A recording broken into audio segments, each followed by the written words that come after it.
Muy buenas tardes para todos, espero que tengan un gran día en el momento. El día de hoy vengo a hacerles una exposición en el marco del espacio académico de Historia del Deporte, de la licenciatura en Deporte perteneciente a la Universidad Pedagógica Nacional de Colombia. Me presento, yo soy Juan Esteban Abella Vélez y el día de hoy vengo a hablarles sobre la educación física y el deporte en el Renacimiento y la Ilustración. Esta información está basada en el capítulo número 13 del libro de Pérez R. 2018, Historia del Deporte y la Educación Física. Muy bien, en un primer momento se nos habla del Renacimiento y la Ilustración. Aquí en la diapositiva, como pueden ver, se nos dice que teniendo en cuenta lo dicho por Pérez y Granados en el 2017, se retoma el concepto clásico del hombre equilibrado. Este concepto había sido tratado anteriormente por los griegos.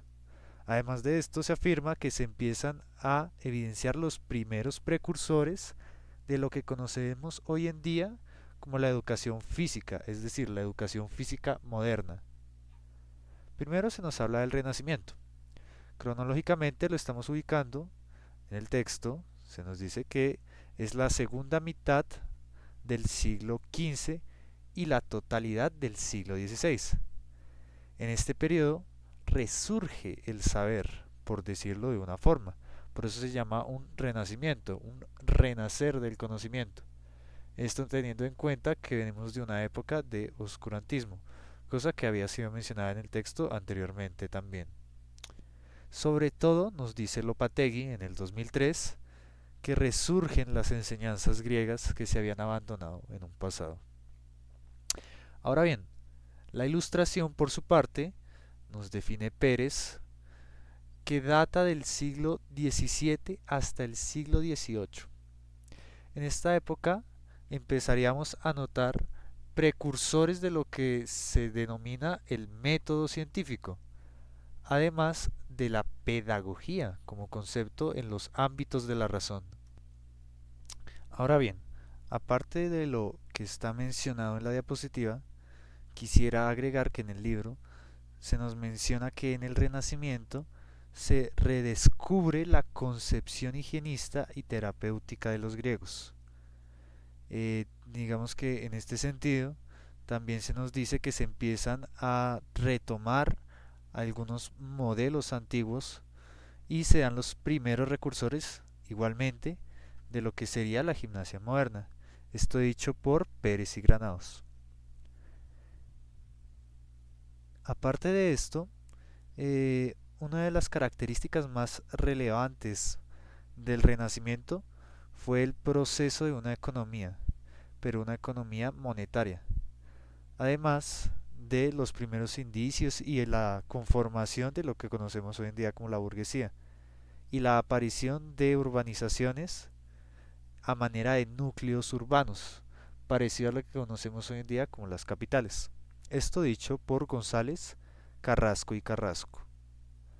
Además de esto, la ilustración, que retoma su nombre por una analogía que se hace a la era de las luces o de la razón, eh, como ya habíamos mencionado, se retoma concepto de los griegos y se empieza a hacer uso del método científico. Pero además de esto, se empieza a ver un movimiento humanista desarrollado a partir de esta época, pero además de esto, teniendo de referencia el Renacimiento que se había dado justo antes a la Ilustración. En este sentido, estas dos épocas dieron un paso muy grande, analizando lo que menciona el texto y la historia cronológica, hacia lo que conocemos hoy en día como la educación física y la educación deportiva. Además, se empezó a retomar el concepto que se había abandonado en el oscurantismo de la educación integral, es decir, se empezó a dar nuevos significados a lo que conocemos como el cuerpo. Muy bien, hablemos de la educación física en el Renacimiento.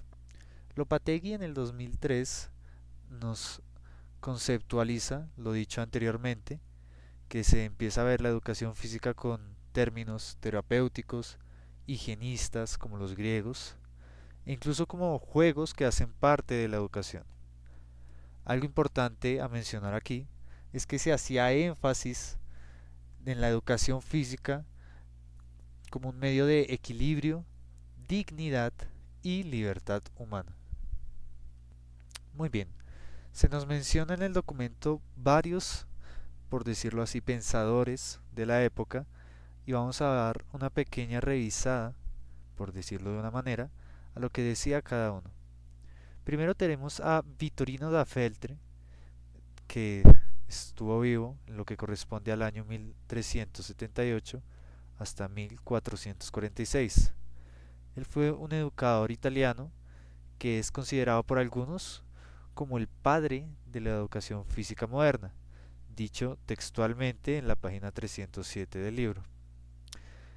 Se nos menciona también que incluyó la educación física en el currículum como tal y le otorgó importancia, eh, le dio importancia a ella, catalogándola como actividad necesaria para una salud formidable y acercarse, un método para acercarse a la naturaleza, además para fortalecer la moralidad.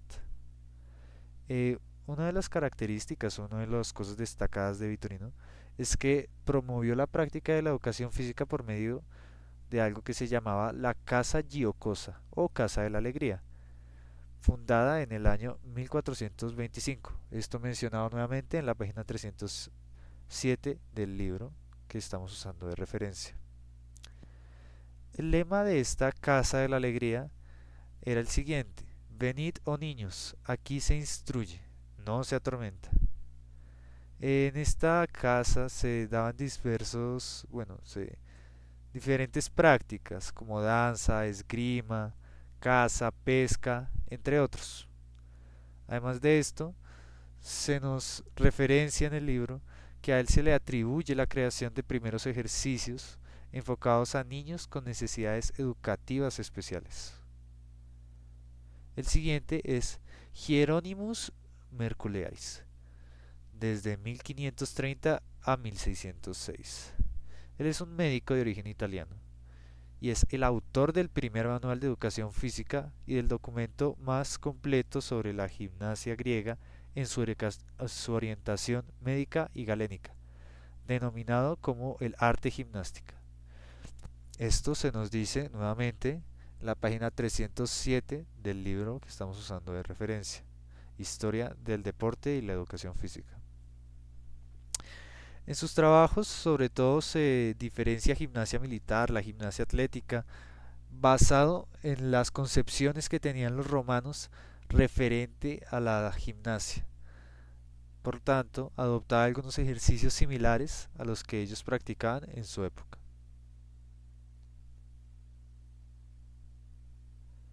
El siguiente es François Rabelais, de 1490 a 1553.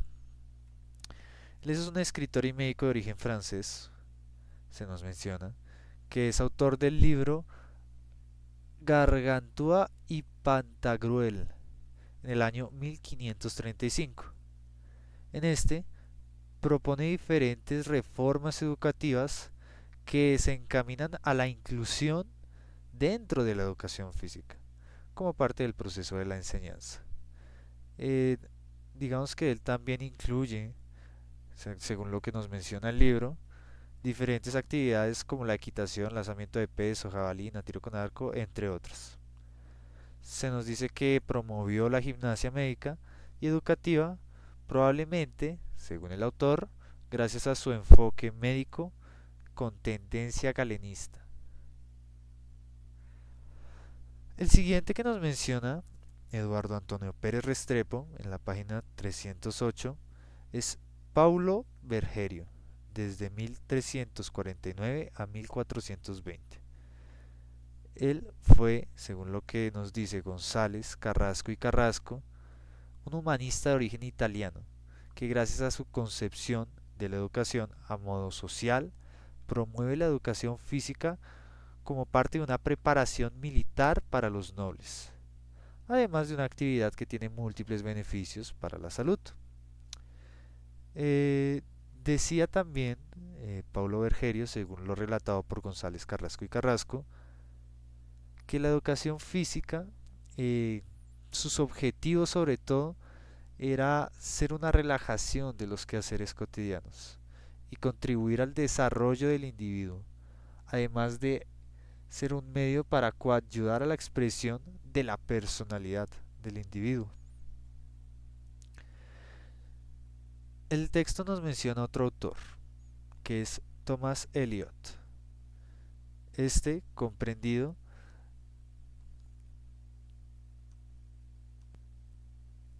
Thomas Eliot del año 1490 a 1546. Él fue el primer teórico inglés en abordar la educación física, desde su obra, que nos menciona el autor, The Book Called Governor. Recomendaba el ejercicio físico, lanzamientos, manejo de bastón y danza, como para dar unos ejemplos, prácticas saludables. Es lo que nos decía él de estas prácticas. Se sabe que defendió fervientemente las danzas ante los ataques de la iglesia, que eran comunes por esa época, según el autor, pues le adjudicaban por malas interpretaciones de los textos de San Agustín que influenciaba a la fornicación. Esto según Eduardo Antonio Pérez en la página 308 de Historia del Deporte y la Educación Física.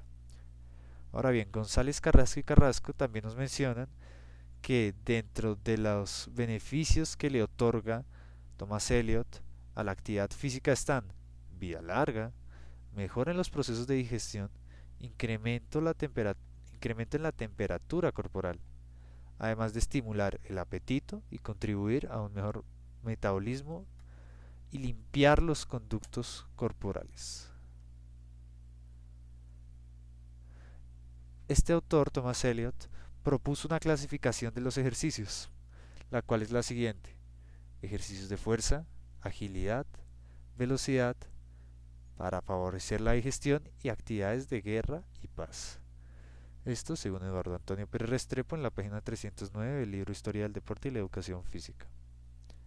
En esta misma página se nos habla de Michel de Montaigne, de 1533 a 1592, un literato y ensayista de origen francés quien recalcaba en sus famosos ensayos que la educación física era importante para el equilibrio entre el cuerpo y el alma. Esto citado textualmente del libro que ya hemos mencionado a lo largo de la exposición. Este autor hace una clasificación de tres rasgos mayores de la educación física corporal o la educación corporal. Son los siguientes, mencionados por Pérez Restrepo: la actividad corporal como indispensable para la buena salud, la actividad corporal con fines morales que se corresponden a los educativos en general, y por último, el cuerpo debe educarse para hacer un buen papel en el ambiente mundano. Se nos dice que, además de esto, Juan Luis Vives, lo que corresponde al año 1492 a 1540, fue un pedagogo español considerado como uno de los mayores tratadistas de la nueva educación, además de lo que, según el autor, se nos plantea es ser precursor de la pedagogía del siglo XVI y XVII. Él dice que decía, según el autor, que planteó la importancia de la frecuencia de los ejercicios corporales en la niñez y de la instalación de adecuados espacios como gimnasios. Recomendaba la recreación y los juegos como medios educativos, además como medios efectivos para promover la salud. Al igual que diferentes autores ya mencionados anteriormente, él consolidó la danza y los juegos tradicionales, pero sobre todo la danza, como parte de los procesos de enseñanza. Esto según Pérez Restrepo, la página 309 del libro Historia del Deporte y la Educación Física. Martín Lutero es uno que nos menciona también el autor, eh, que vivió desde el año 1483 a 1546. Es un líder de la Reforma Protestante, se nos menciona. Él perfiló la educación física como un medio para el desarrollo corporal, la promoción de la salud, al igual que diferentes autores nos han mencionado. Además, él tenía un plus que era, según el autor, mencionaba que es un uso adecuado para el tiempo libre, evitando actividades negativas, según su clasificación, según Martín Lutero, dicho en las palabras de Eduardo Antonio Restrepo, actividades negativas como la bebida y apuestas. Decía también Martín Lutero, según lo mencionado por Eduardo Antonio Pérez Restrepo, que por medio de una adecuada alimentación, una ropa apropiada y ejercicios se podría llegar a adquirir un mayor desarrollo corporal y mejorar cada capacidad que hoy en día conoceríamos como capacidades condicionales. Muy bien, estos son los autores como tal que se nos mencionaba en el texto que fueron parte del Renacimiento. Hay también, según Washi, algunos deportes que se jugaban en la época.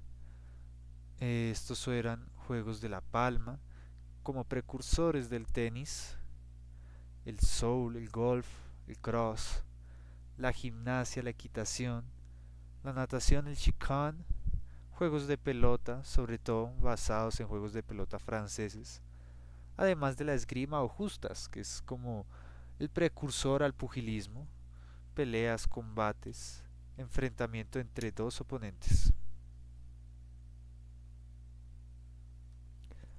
Muy bien, ahora pasemos a lo que en el texto nos menciona sobre la ilustración. Ramírez, en el 2013, nos dice que este periodo empezaron las discusiones sobre lo que conocemos actualmente en el término de la educación física. Pérez, también el autor del libro, afirma que a pesar de estas discusiones, no se llegó a realizar en el marco de la ilustración alguna organización metodológica o alguna conceptualización de lo que sería la educación física. Algo también para mencionar es que en este momento histórico, según Ramírez en el 2013, se le dio trascendencia e importancia a la formación física en la niñez, además de gestar las primeras iniciativas de carácter práctico. Estas discusiones, digamos, eh, dieron algunos efectos en esquemas útiles para la puesta de práctica de la educación física sobre la población infantil. Estas acciones también, algunas de ellas necesarias para el desarrollo, y en adultos se llegó a mencionar que era para mantener el bienestar, recrearse y prepararse en aspectos militares. Esto lo dijo Pérez Restrepo, página 311 del libro Historia del Deporte y la Educación Física. Muy bien, ahí está. Como ya hemos mencionado, esto es adaptado de diferentes autores que se puede ver en la diapositiva. Con los autores anteriores es igual.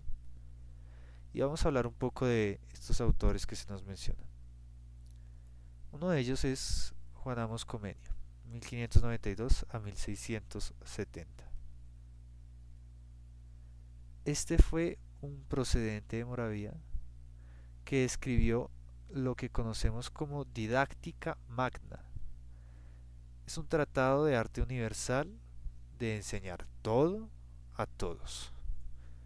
Él mencionó, digamos, que los ejercicios físicos hacía parte de la enseñanza integral, nuevamente con este término integral, y que destacaba en sus, digamos, ejercicios, que en su programación, eh, que él destinaba la mañana para ejercicios intelectuales y las tardes para ejercicios físicos. Ahora bien, uno de los autores más famosos, según el texto, fue John Locke, 1632-1704.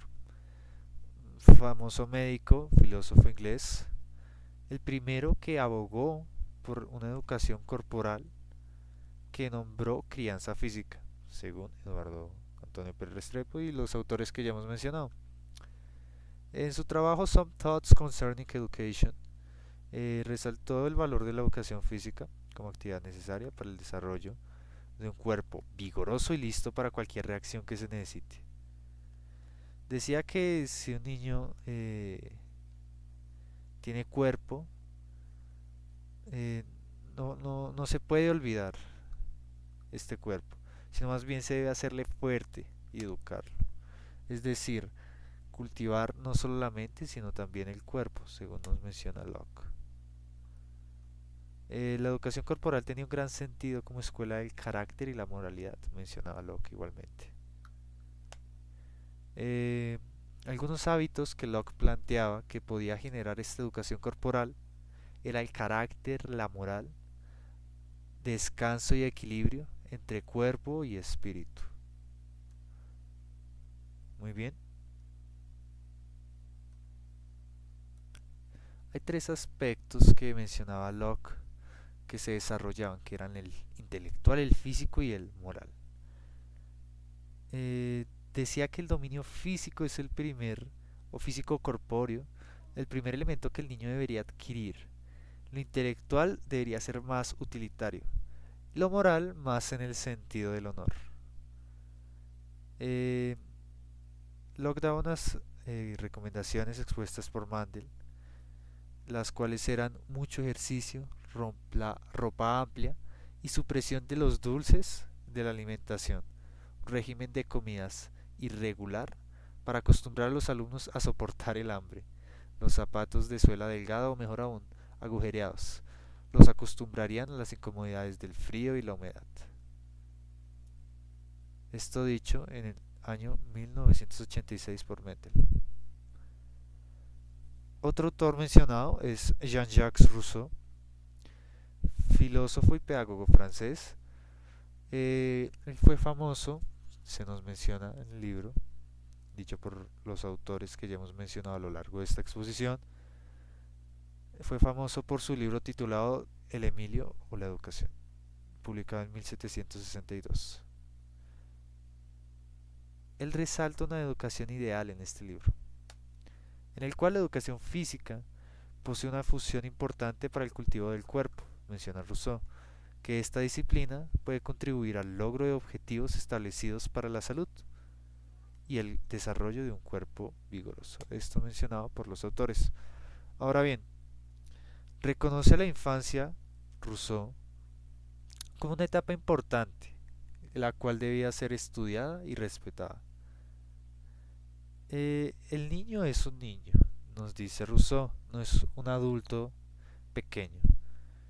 Es más, incluso llega a crear una gimnasia infantil dentro de sus prácticas, las cuales recomendaba únicamente para los niños.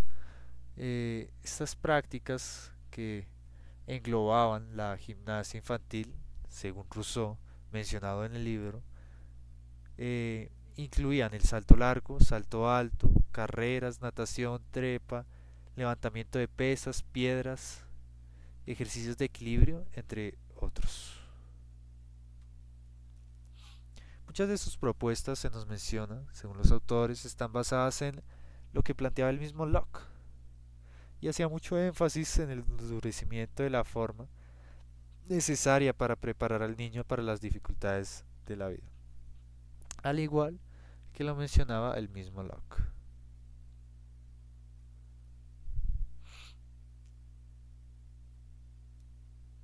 Digamos que también, decía Rousseau, a diferencia de Locke, según lo mencionaba en el autor, en el texto, eh, el desarrollo físico también influenciaba en lo que es el desarrollo intelectual. Eh, para citar, dice lo siguiente en una obra expuesta en 2008: para aprender a pensar es preciso, pues, ejercitar nuestros miembros, nuestros sentidos, nuestros órganos, que son los instrumentos de nuestra inteligencia. Página 140, 2008, citado en el libro Historia del Deporte y la Educación Física, en la página 314.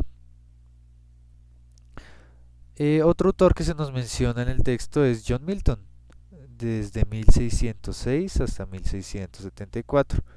Él fue un poeta inglés. A través de su obra, trata, tra- no es, Treatise on Education, resalta la importancia de la educación física y la promueve como una forma de desarrollo corporal, ya sea recreativo o acción necesaria para la preparación ante la guerra.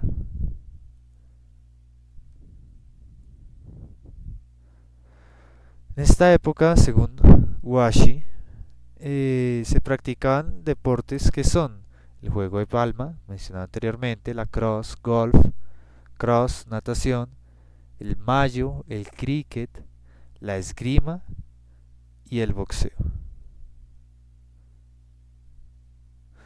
Ahora bien,